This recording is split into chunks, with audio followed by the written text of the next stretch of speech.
Paz do Senhor Jesus, irmãos. Podeis assentar. Uma alegria podermos estar com a responsabilidade desta noite de compartilharmos a palavra de Deus. Obrigado, pastor Lutero, pelo convite. Obrigado à direção da igreja pela confiança e nós louvamos a Deus porque Deus nos proporciona esse privilégio. Eu costumo dizer que é um momento muito específico na vida de quem realmente tem um chamado de Deus ao pastorado. É um momento que, com responsabilidade, temor e tremor, pode estar atrás de um púlpito. Porque esse é um dos maiores prazeres que nós, como pastor, temos, é de poder trazer alimento para o rebanho. Louvamos a Deus por este momento e quero convidá-los, mesmo assentados, a abrir as vossas Bíblias para o Evangelho segundo escreveu Mateus. É um texto bem conhecido mesmo, mas é um texto que cada vez que a gente vai lendo, a gente vai abstraindo coisas diferentes, né? Coisas novas. Mateus capítulo 19, versículos 16 em diante, nos diz assim, é o jovem rico, né? É um encontro que não foi muito agradável para esse jovem. E eis que, aproximando-se de Jesus, um jovem disse: Bom mestre, que bem farei para conseguir a vida eterna? E ele disse-lhe: Por que me chamas bom? Não há bom, senão um só, que é Deus. Se queres, porém, entrar na vida eterna, guarda os mandamentos. Disse-lhe ele: Quais? E Jesus disse: Não matarás, não cometerás adultério, não furtarás, não dirás falso testemunho, honra teu pai e tua mãe, e amarás o teu próximo como a ti mesmo. Disse-lhe o jovem: Tudo isto tenho guardado desde a minha mocidade. Que me falta ainda?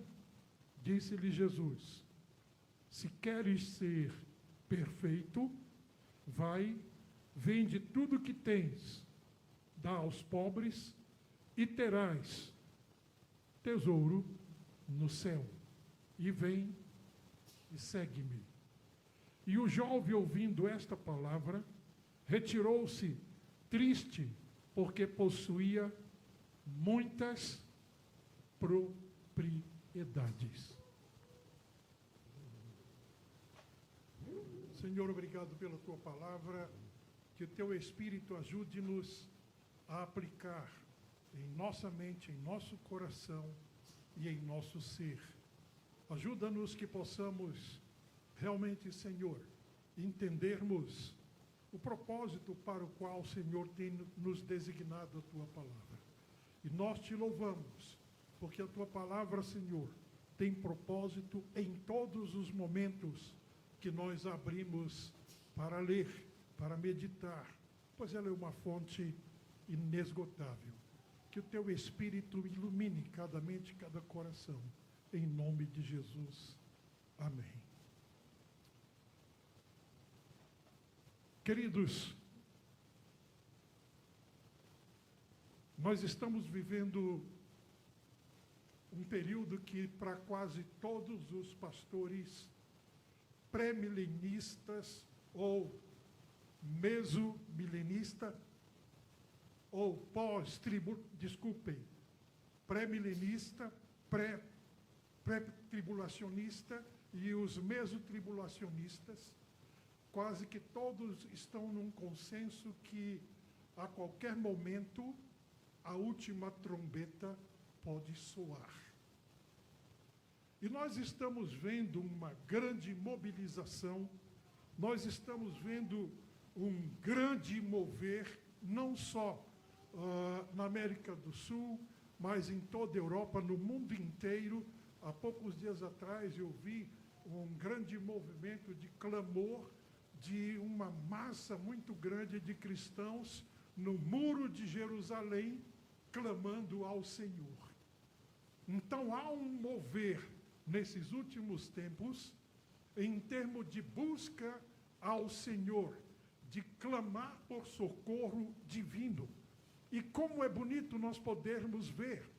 Porém, nós estamos diante de um texto que nos ajuda a olhar e a filtrar algumas coisas que são necessárias diante de grandes movimentos.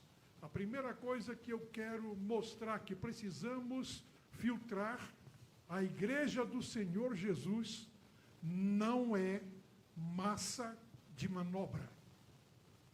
Vou repetir. A Igreja do Senhor Jesus não é massa de manobra.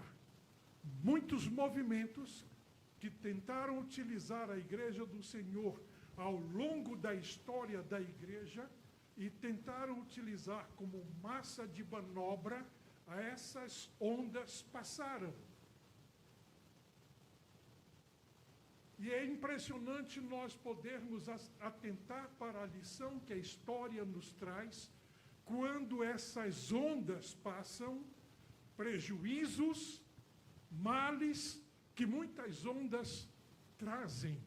E nós estamos vivendo um momento onde muitas pessoas, intitulando-se pastores, intitulando-se líderes, estão aproveitando um momento em que nós cremos num derramar específico do Espírito de Deus para tal época que nós estamos vivendo, mas muitos se dizendo líderes estão criando determinadas modas, modismo, como quiser chamar, e estão manobrando as pessoas como se fosse a Igreja do Senhor, uma massa de manobra que eu te levo para o norte, eu te levo para o sul, eu te levo para o leste, te levo para o oeste.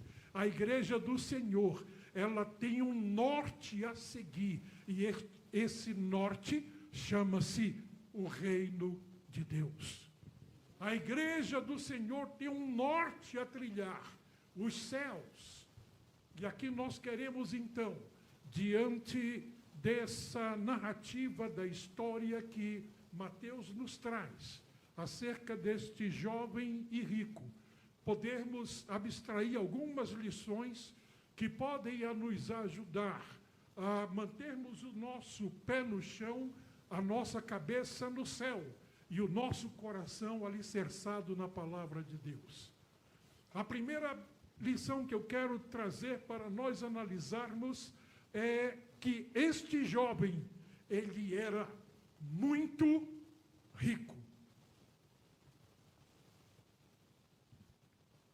A Bíblia não condena a riqueza, irmãos. Se nós olharmos a história de grandes homens de Deus no passado, Abraão era muito rico. Jó era muito rico. A gente vê Isaac, depois vem Davi, vem Salomão, homens que tinham uma riqueza muito grande. Ser rico não é problema nenhum. E se alguém tem problema com riqueza, por favor, depois do culto, me peça a minha conta que eu passo para você, tá bom? Porque não tem nada de errado em ser rico.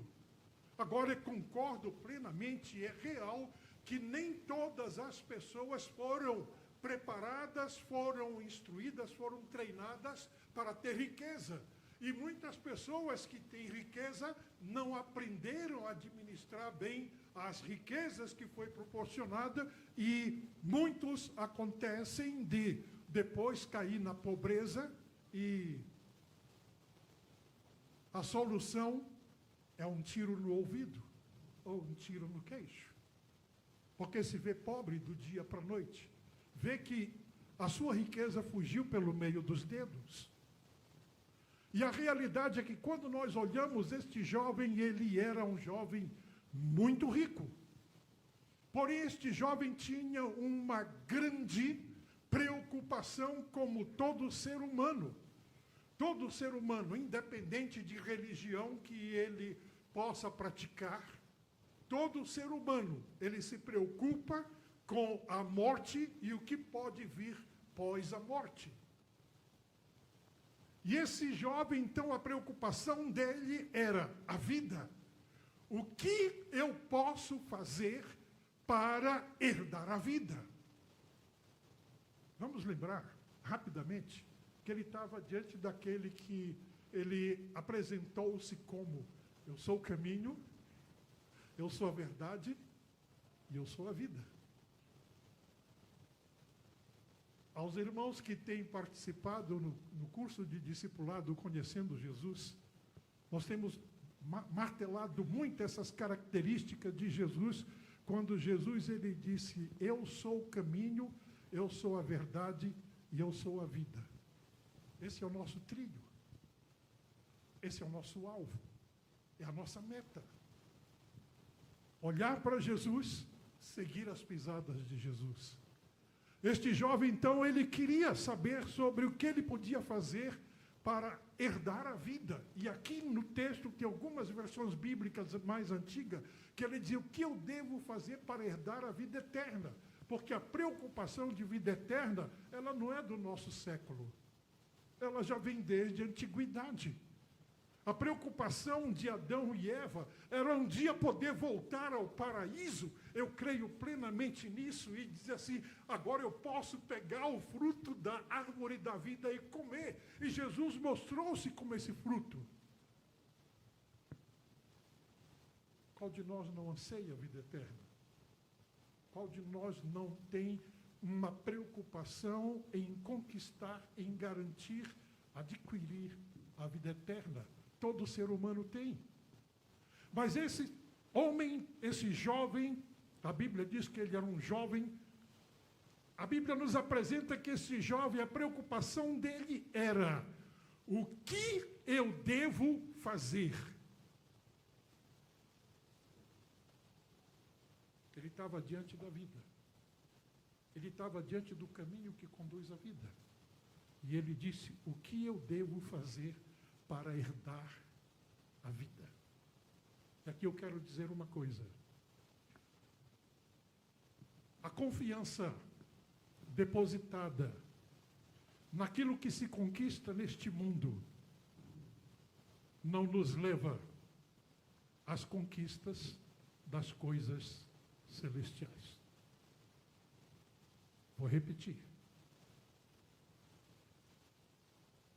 A confiança, a fé firmada nas coisas que se conquista, que se adquire neste mundo, não nos leva a confiar nas riquezas, tesouros e bens celestiais. Este jovem achou que porque tinha muitos bens, ele poderia, com sua riqueza, com sua capacidade, automaticamente, se ele era um jovem e era rico, era um homem muito sábio e confiava em sua sabedoria, em sua capacidade de angariar e de acumular e dizer: o que eu posso para fazer, o que eu devo fazer para que eu possa entrar na vida. E deixe-me dizer uma coisa: esse equívoco, muitas vezes nos identificamos com ele. Já explico. Quando nós aceitamos a Cristo Jesus como Salvador, nós tínhamos um pensamento, imaginávamos que a nossa vida seria puxada pelo avesso e aquela nossa natureza adâmica, pecaminosa, iria desaparecer. E nós iríamos então agora ser um discípulo, um seguidor de Jesus, sem cometer erros, sem cometer falhas, vivermos uma vida irrepreensível, impecável, porque nós queremos a vida e a vida eterna. E deixe-me dizer uma coisa, baseado nesse conceito que é comum, a gente se depara com muitas pessoas e ao conversar sobre vida eterna, conversar sobre vida cristã, então nós ouvimos muitas pessoas dizer, mas eu me esforço, eu me empenho para seguir a religião que eu pratico. E quão enganoso é esse sentimento. A Bíblia nos mostra que esse homem, ele expressava uma prática judaica. Porque quando Jesus falou com ele, tudo indica que ele era judeu, ou, na menor das hipóteses, eu digo que ele era um judaizante. Alguém que tornou-se judeu pela prática do judaísmo. Mas eu quero crer, principalmente, que ele era um judeu. Ele diz assim, eu tenho observado esses mandamentos desde a minha juventude. Observe que ele era um religioso praticante. Ele tinha um conceito sobre Deus e ele afirmava, ele dizia diante de Jesus que ele tinha guardado, ele estava observando, ele praticava isso desde sua juventude. Ainda era jovem. Mateus diz assim, um jovem rico. Nós não sabemos exatamente a idade, mas era um homem jovem. E ele disse, eu tenho observado isso desde minha juventude. Olha aqui para mim. Como enganoso é o nosso coração. O coração do homem, coração do ser humano é enganoso mais do que todas as coisas. E é dele que procede todos os caminhos da vida, ou um caminho bom ou um caminho mau. O caminho que leva aos céus ou o caminho que leva à perdição, para não dizer o inferno.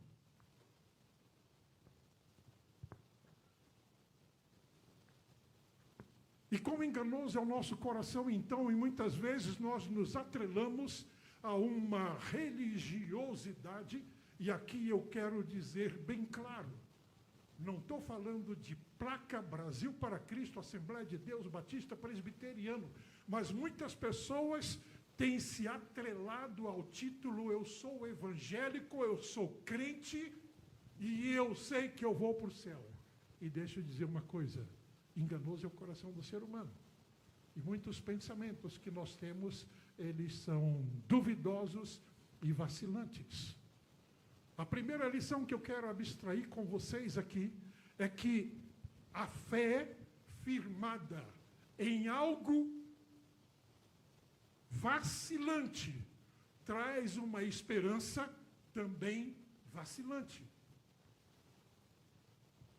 A fé desse homem estava firmada na prática das boas obras. E quantas pessoas hoje nós estamos vendo que batem o pé, afirmam e dizem, eu pratico as boas obras para ter a minha salvação. Já ouviram essa expressão? Eu costumo ouvir constantemente. E deixe-me dizer uma coisa, ninguém vai ser salvo pela prática das boas obras. Hoje eu estava lendo o livro de Romanos, gosto muito das cartas paulinas, estava lendo o livro de Romanos, e eu estava analisando as facetas que o apóstolo Paulo, ele então mostra da sua vida cristã como uma forma de instruir, ensinar aos cristãos de Roma, que não foi Paulo que fundou a igreja em Roma, mas ele ouviu da fé dos romanos, depois a possibilidade dele ter ido visitar Roma, excelente. Mas a igreja de Roma não foi fundada por Paulo, não foi uma igreja que Paulo trabalhou no alicerce dela. Mas Paulo, quando ouviu falar acerca da fé dos cristãos, o apóstolo Paulo preocupou-se em mostrar uma coisa. E eu olho a carta de Paulo aos Romanos e vejo fases da vida cristã que elas são de uma forma crescente. Paulo apresentou a vida dele em determinado momento como uma criança em Cristo. E Paulo, a gente olha, ele mostra assim que como uma criança em Cristo, na carta de Paulo aos Coríntios, capítulo 3, ele fala justamente isso de uma forma mais ampla e aberta. Mas Paulo diz, eu como criança em Cristo, eu fiz muita besteira. Ele teve um encontro com Cristo? Teve. Tinha muito conhecimento? Tinha. Mas ele fazia besteira. É tanto que ele chega ao ponto de quando ele trata acerca do homem que, na carta aos Coríntios, ele chama o homem carnal, mesmo tendo aceitado a Cristo, e possivelmente esse estava sendo um problema na igreja de Roma, para Paulo tratar dessas situações, é porque possivelmente ele escutou, ele deve ter recebido informação de alguém da dúvida que estava no coração dos cristãos romanos. E Paulo então traz e apresenta a questão da vida cristã na fase infante, na fase de um adolescente espiritual, na fase de um homem maduro e de um homem que já está perto de ser chamado para a glória. Mas Paulo, ele chegou ao ponto de mostrar, adolescente, todos nós sabemos que é uma fase muito afoita. Adolescente, ele quer ser o bam, o corajoso, quer peitar e enfrentar tudo. E nessas horas, eu digo muitas vezes, a gente fica velho e não amadurece direito, né?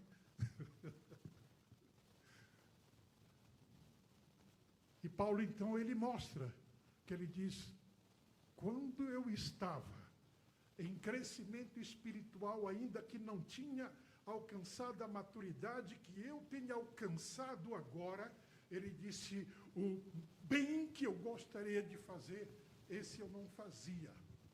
E o mal que eu não gostaria de fazer, era o primeiro que eu fazia.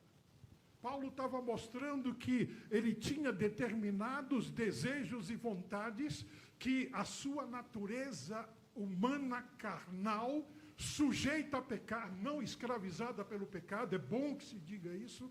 Paulo, em momento algum, ele disse, eu estou escravizado pelo pecado. Pelo contrário, o apóstolo Paulo, ele traz o ensinamento aos romanos e diz, não apresentem os vossos corpos como instrumento de iniquidade, ou seja, não deixa a iniquidade tomar conta da tua vida. E Paulo diz, e o bem que eu gostaria de fazer, não faço. Mas o mal que eu não queria fazer é o primeiro que eu faço. E eu me lembro quando eu era adolescente. Pastor Gideon, eu acho que não foi diferente contigo não, né? Na adolescência, muitas vezes a mãe dizia, não faça isso. E a gente, por teimosia, ia lá e fazia. Mesmo que depois a chinelazinha funcionasse, né? Mas é adolescência. E o apóstolo Paulo, ele fala de coisas que ele fazia, que ele não gostaria por causa do impulso da sua fase de adolescência espiritual. Mas Paulo depois, ele vai mostrando o amadurecimento na vida cristã, que nós precisamos aprender acerca dessas fases da vida cristã, para que a gente possa lidar com as divergências que nós temos, esse conflito que nós temos dentro de nós, natureza de Cristo, e essa nossa natureza que foi caída lá no Éden, e que precisou Cristo morrer para pagar o preço da redenção da nossa alma. E Paulo, então, ele começa a mostrar algo interessante. No capítulo 8, ele fala acerca de ele mostrar e dizer, olha, quando o mal vem à minha vida, quando esse desejo de praticar o que eu não devo praticar bate à minha porta, Paulo diz, quem me livra do corpo dessa morte? E Paulo aprendeu a lição. E como seria bom que nós pudéssemos aprender também, graças a Deus, que me dá a vitória por Cristo Jesus, nosso Senhor. Eu quero dizer, queridos irmãos, não é a nossa força, não é a nossa capacidade, não é os nossos bens adquiridos e acumulados, não são os nossos desejos, mas é a nossa fé firmada na palavra de Deus e a nossa confiança na fidelidade daquele que nos chamou para segui-lo, ser seus discípulos. Jesus disse que ninguém pode vir a mim se o Pai não me der. Então, se você está seguindo a Cristo, deixa primeiro te dizer uma coisa, não foi você que escolheu, não. Não foi você que decidiu. Deus te chamou, Deus te chamou, não foi você que quis. O homem caído, ele não tem desejo por Deus. É por isso que a nossa carne luta para o pecado. E quão difícil é nós lutarmos no Espírito para vencermos os desejos da carne. Porque a carne que nos distancia de Deus. É a carne que nos leva a uma queda espiritual e se permanecermos caídos é um risco de cair da graça. Coisa que é complicante para a cabeça de algumas pessoas, mas eu olho para a Bíblia e digo, eu bato o martelo aqui com o que Paulo fala. Não reine o pecado, e ele estava falando para cristãos. Ele não estava falando para os ímpios romanos. Ele estava escrevendo a cristãos que habitavam em Roma. Ele diz, não reine, portanto, o pecado em vosso corpo mortal. Morte, biblicamente, irmãos, não é só extinção de forma. Muitas vezes a palavra morte ela está em separação de comunhão do homem com Deus. Então, firme a tua fé.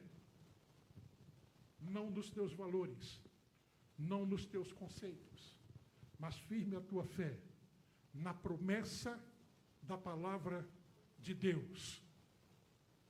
Tenha confiança na fidelidade de Deus, porque aquele que começou a boa obra em mim, começou em você, ele irá aperfeiçoar até o dia da vinda de Cristo Jesus. Ou até o dia que o Senhor nos chamar.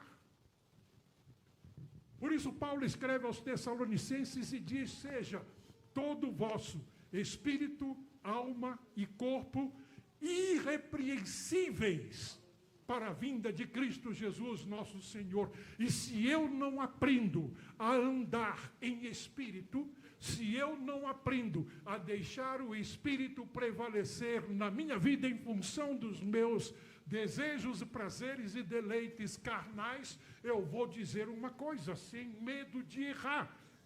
Eu caio e pereço.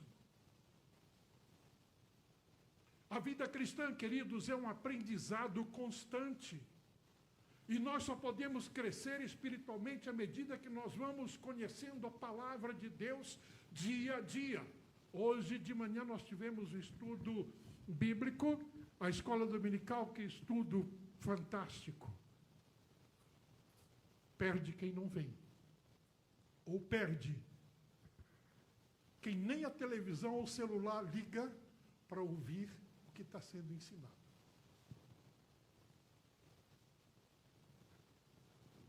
Que Deus tenha misericórdia, né? Quando a Bíblia nos exorta, nos instrui, desde o Antigo Testamento, que é dever nosso como cristão, conhecer e prosseguir em conhecer ao Senhor. Quanto mais eu vou conhecendo de Cristo na sua palavra, mais eu amo a Cristo.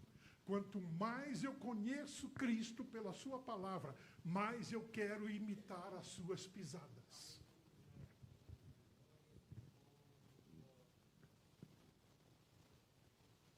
Então, tenha a sua fé firmada na palavra de Deus. Porque se você tiver a tua fé firmada na palavra de Deus, não nos teus conceitos, não nas tuas possibilidades e nem nas tuas posses, eu quero dizer, você tem uma esperança firme, não vacilante, porque passa céu, passa terra, mas a palavra do Senhor jamais passará. E se a minha fé está firmada na palavra de Deus, eu tenho uma esperança não vacilante, mas eu tenho uma esperança viva, firme, que a qualquer momento, quando a trombeta soar, eu vou ouvir o soar da trombeta e poder subir ao encontro do Senhor, porque os meus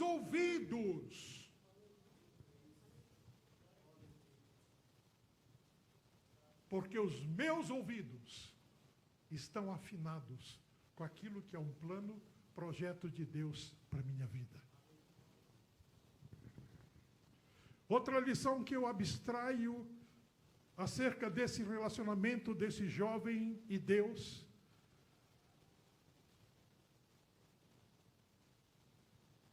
existe uma palavra que muitas vezes a gente ouve, a gente fala, chamado prepotência. Quando Jesus instruiu aquele homem, diz, olha, conhece os mandamentos? Guarda-os. E ele disse, quais? Aí Jesus diz, não matarás, não furtarás, não adulterarás.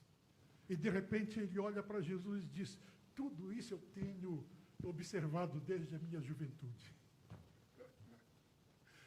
Ô cabra prepotente, né? Tudo isso eu tenho observado desde a minha juventude. E Jesus disse, é mesmo? Enganosos são os nossos pensamentos.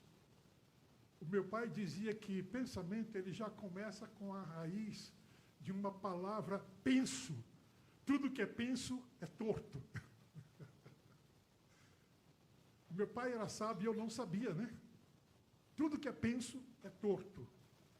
Os rapazes e algumas moças, que não são todas, né?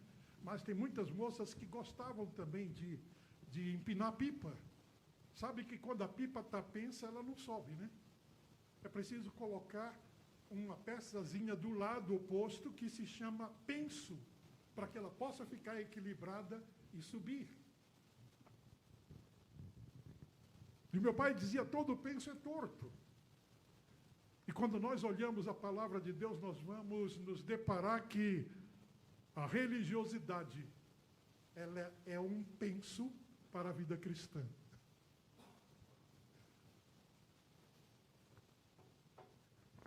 Nós precisamos ser cristãos praticantes da palavra, não religiosos, porque os religiosos são pensos. Eu estava vendo um programa há poucos dias atrás, onde um grupo de líderes estavam conversando, debatendo, né, acerca de alguns pontos críticos da Bíblia, e de repente foi tratado sobre a questão de fé pelas obras. Fé pelas obras. E um líder lá de uma seita aí, não, porque nós temos que praticar as obras para a nossa salvação.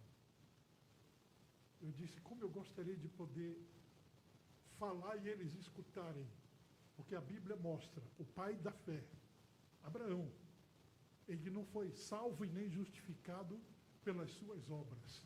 A Bíblia fala que Abraão foi justificado pela sua fé. Agora, as obras que ele praticava eram resultado da sua fé. Abraão, ele saiu de sua terra, deixou a sua parentela, foi em direção à terra prometida, porque ele creu em Deus. E isso foi imposto como justiça para ele. Porque ele creu. Não foi porque ele foi praticando boas obras para chegar à terra prometida. Não. Ele creu em Deus. E ele começou a colocar em prática, em ação, aquilo que ele acreditava. Quando nós olhamos a vida de Paulo, o apóstolo Paulo, quando ele trata da sua maturidade espiritual, na carta aos Romanos, aos Gálatas, ele chega e desce a lenha na igreja da Galácia e ele fala, eu estou amadurecido espiritualmente. E ele disse, eu aprendi a viver.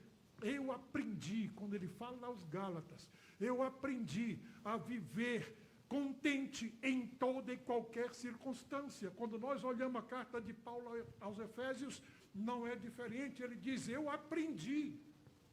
Aprendizado é uma coisa que ela precisa acompanhar maturidade. Queridos, uma pessoa pode ser velha. Se não tiver maturidade, não passa de criança ou adolescente de cabeça branca. E nós, como cristãos, independente de 30, de 40 anos numa igreja, independente de 20, 15 anos em uma igreja, à medida que nós conhecemos a palavra de Deus e vamos colocando em prática, nós vamos crescendo no conhecimento do Senhor, mas nós vamos amadurecendo no servir ao Senhor.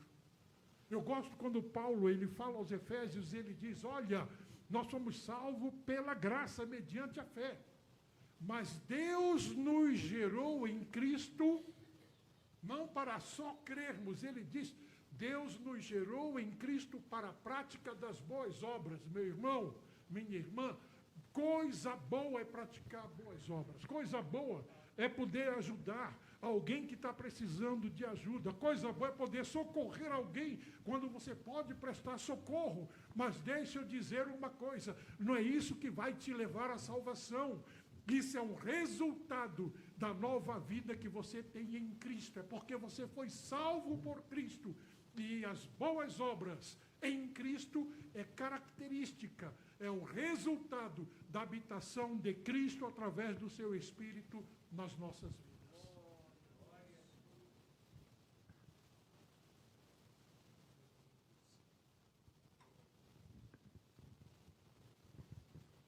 Conheça a palavra.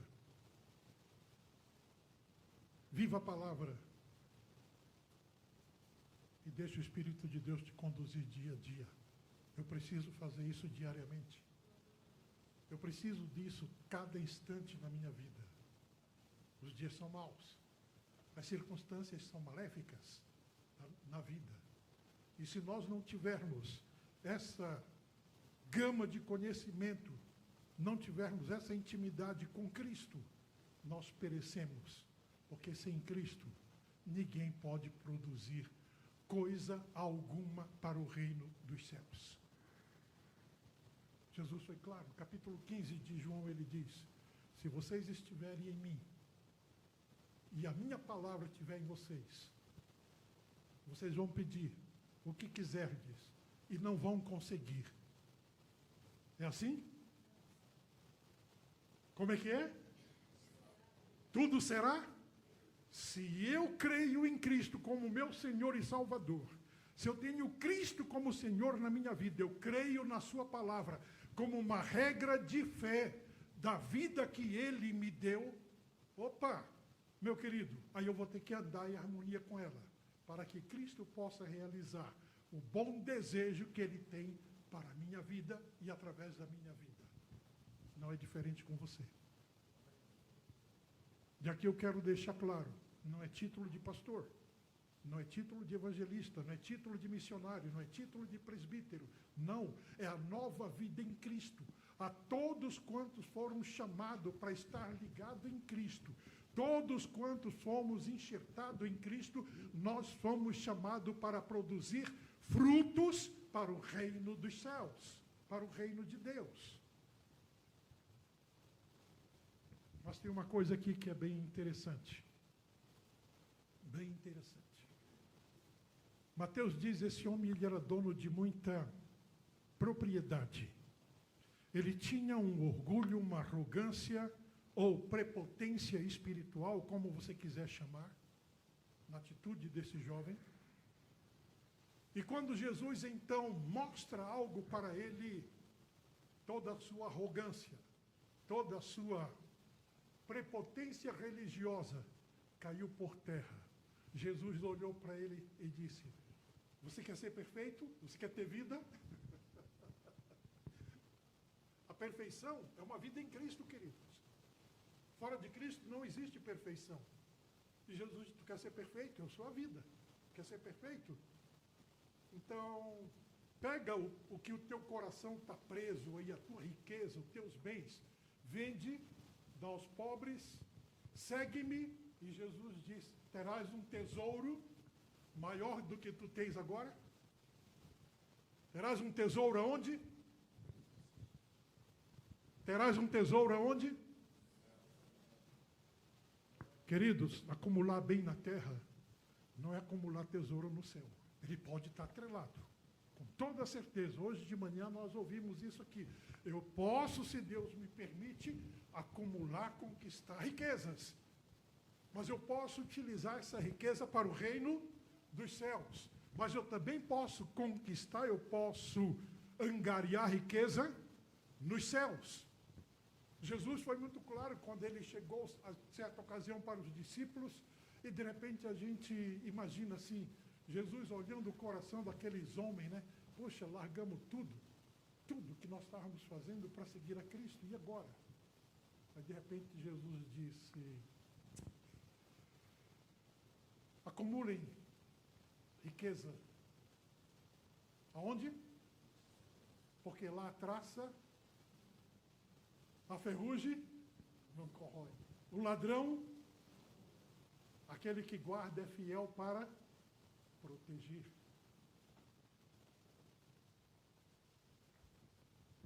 Então não é errado. Mas o coração desse jovem estava naquilo que ele possuía, naquilo que eram os seus bens. E eu posso até viajar na maionese aqui e imaginar algumas circunstâncias dele ter que defender com unhas e dentes o seu patrimônio. Porque ladrão sempre existiu. Roubador sempre existiu. E Jesus disse, olha, tira a tua confiança do teu tesouro terreno aqui e coloca agora então num tesouro onde ferrugem não corrói, o ladrão não rouba e lá ele vai estar eternamente. Aquele jovem saiu triste e pesaroso. Deixe-me dizer uma coisa, irmãos, uma lição que eu aprendo aqui também, dá para abstrair isso aqui, é que muitas vezes o confronto da palavra de Deus à nossa vida, ela nos deixa triste, nos deixa pesaroso, mas nós temos que tomar atitude. A palavra de Cristo confrontou aquilo que o homem tinha como sua maior confiança. E no momento que Cristo chega e confronta aonde estava o seu coração, porque onde está o tesouro do homem, ali vai estar o quê? O seu coração. E quando Jesus então questiona com ele, tira a tua confiança do teu tesouro, ele saiu triste e pesaroso. Aí a pergunta que eu não vou deixar passar, não vou calar, né? Não vou engolir seco, não. Eu tomo uma água aqui já já. Em que o nosso coração está preso?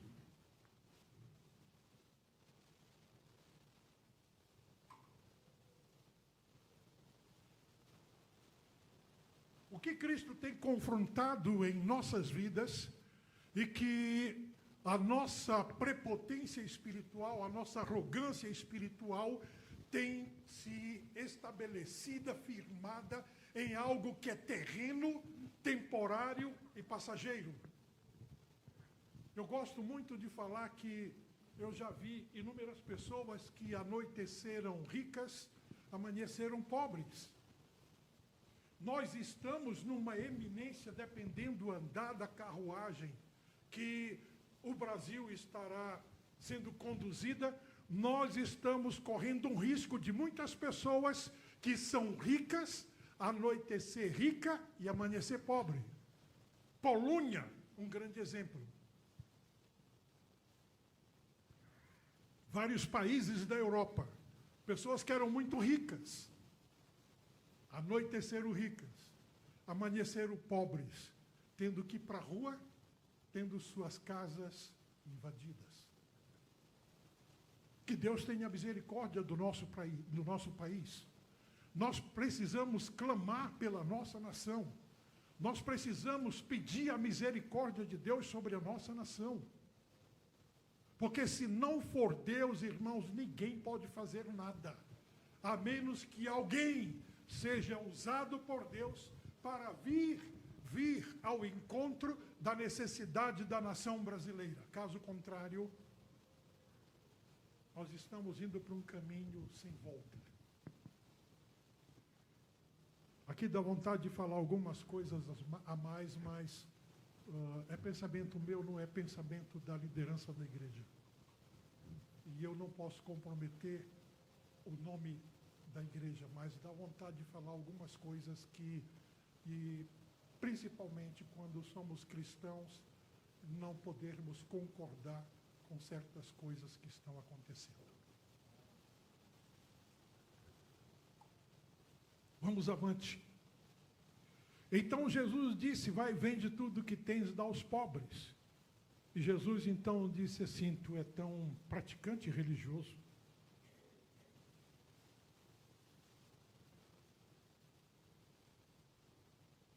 Pratica o amor.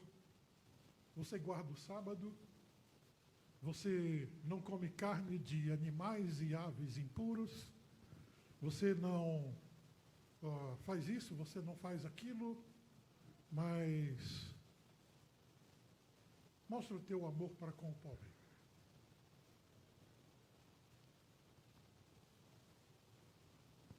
Aí o dedo no olho cegou, né? Aí o dedo no olho cegou. Quando Jesus disse, mostra que realmente você pratica os mandamentos. Vamos ver se tu ama o teu próximo como tu ama a ti mesmo. Conceitos religiosos, eles são frustrantes diante da realidade da caminhada de vida com Cristo. Quando nós olhamos para esse texto bíblico, nós precisamos entender duas coisas que é importante. Quando Jesus disse para aquele jovem, conhece os mandamentos, pratica-os, porque Jesus sabia que ele era judeu, sabia que ele era um praticante da lei. Jesus conhecia o coração do ser humano. E Jesus disse, pratica os mandamentos e ser perfeito. Vamos botar o pingo no i? Precisamos lembrar, Cristo tinha vindo como Messias, mas até esse momento ele não tinha subido a cruz. A perfeição que se tinha para o judaísmo e para os judaizantes era a prática da lei. Correto, pastor? Era a prática da lei. E Jesus olhou para ele e disse, tu está diante da vida, mas eu ainda não morri em teu lugar. Eu não morri em teu lugar.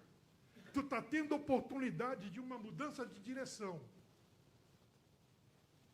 Mas tu quer ser perfeito? Tu te julga perfeito? Então pratica os mandamentos.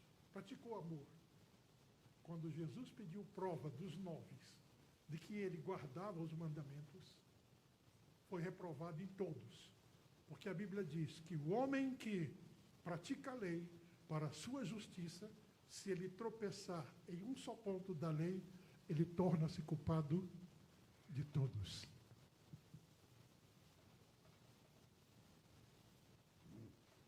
Esse homem tinha a sua fé e sua esperança em algo perene. A pergunta que eu faço, aonde está firmado a nossa fé e em que está estabelecido a nossa esperança? Eu gosto muito do que Paulo mostra acerca de quando ele começa a descrever acerca do arrebatamento da igreja, do momento que é descrito quando ele ensina acerca da ressurreição dos mortos e a transformação dos que estão vivos para subir ao encontro do Senhor. E alguns momentos similares é chamado de bem-aventurada esperança. Aonde está a nossa esperança? Oxalá que o Espírito de Deus ele possa nos conscientizar que realmente a vinda de Cristo para buscar a sua igreja é uma realidade e nós precisamos estar preparados para este momento e nós precisamos estar bem atentos. Os nossos ouvidos precisam estar bem afinados e bem atentos para o soar da trombeta.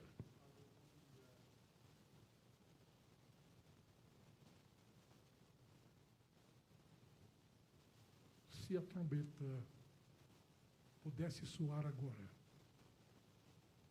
como será que nós estaríamos preparado para esse momento. Que Deus tenha misericórdia de nós, que a nossa vida espiritual seja crescente, madura, não infante, mas madura. Hoje de manhã, minha filha, depois da escola dominical, me fez uma chamada de vídeo, aqui mora no sul.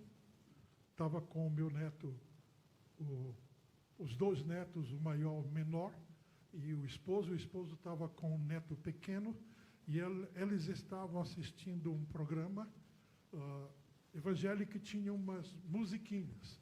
E justamente aquela musiquinha aí que todos nós conhecemos. Toque, toque, toque, alguém me bate a porta, toque, toque, toque, alguém deseja entrar.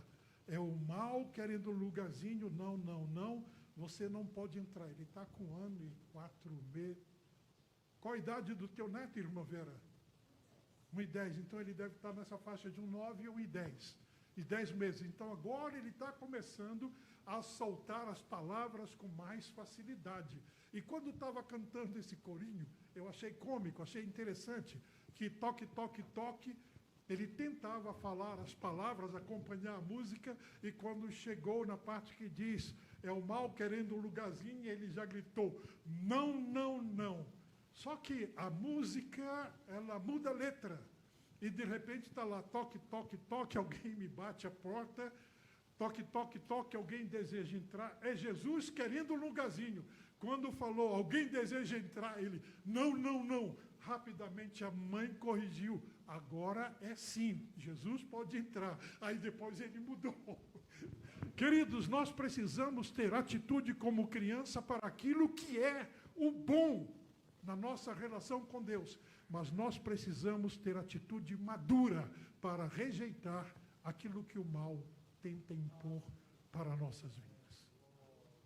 Outra lição que eu quero aprender, quero abstrair, junto com os irmãos nesta noite, que aquele jovem saiu triste e pesaroso. Trocou a felicidade eterna por um momento de prazer temporário. E aqui eu quero dizer uma coisa. Nenhum prazer temporário, nenhum prazer passageiro, nenhum prazer que se esvai se compara ao valor do prazer da eternidade com Cristo. Vamos ficar de pés.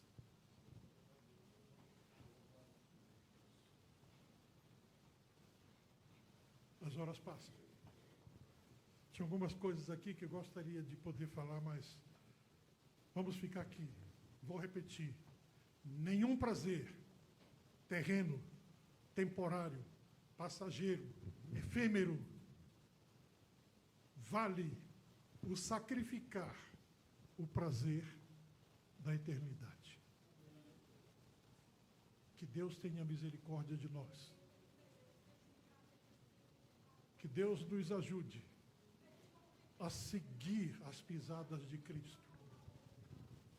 Que o Espírito de Deus, ele possa atuar em nossas vidas de maneira que ele possa nos levar a crescimento constante, não estagnarmos.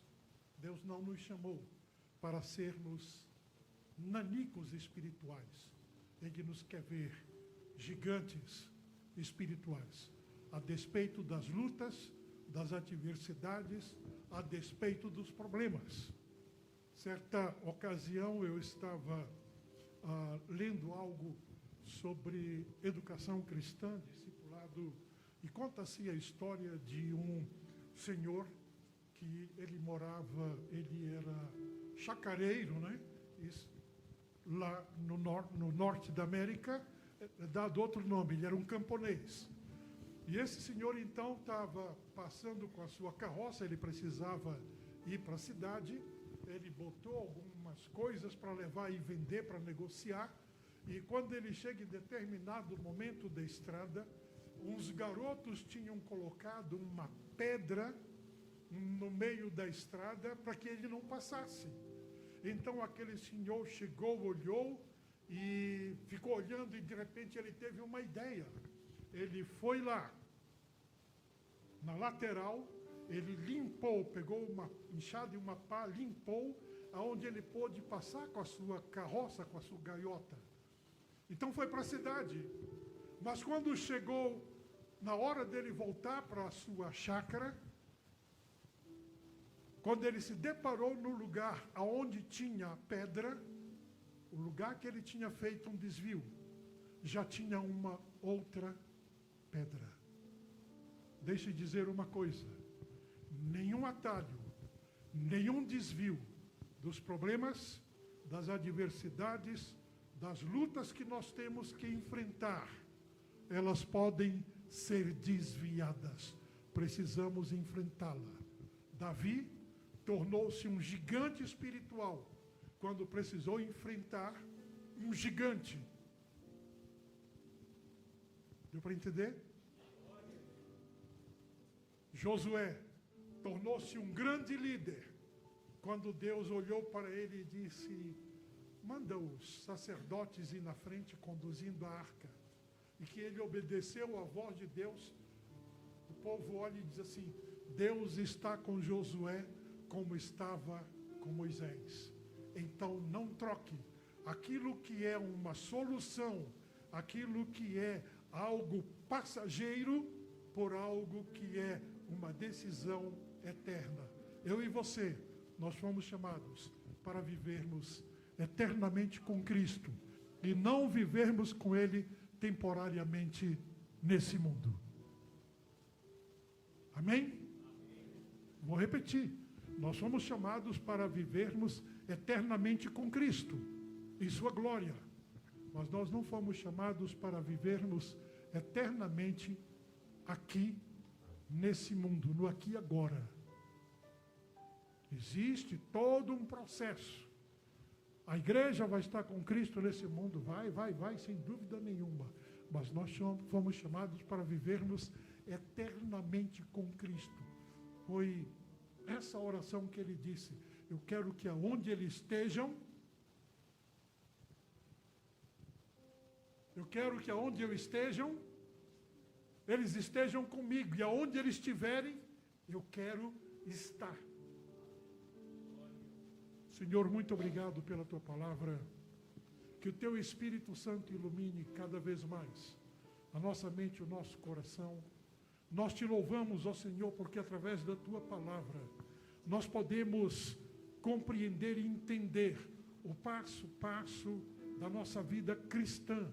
E ajuda-nos, Senhor, a seguir as instruções, os ensinamentos que a tua palavra nos mostra.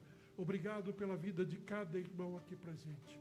Perdoa, Senhor, se temos falhado, perdoa as nossas falhas. Senhor, tu conheces que nós somos humanos, falhos, mas permita que teu Espírito Santo nos conscientize de nossas falhas, para não vivermos caídos no pecado. E o Senhor não permita nós nos afastarmos de tua presença, porque o teu propósito não é nos abandonar. O teu propósito não é nos tirar de tua presença, mas, Senhor, o ser humano, ele é terrível nessa natureza humana.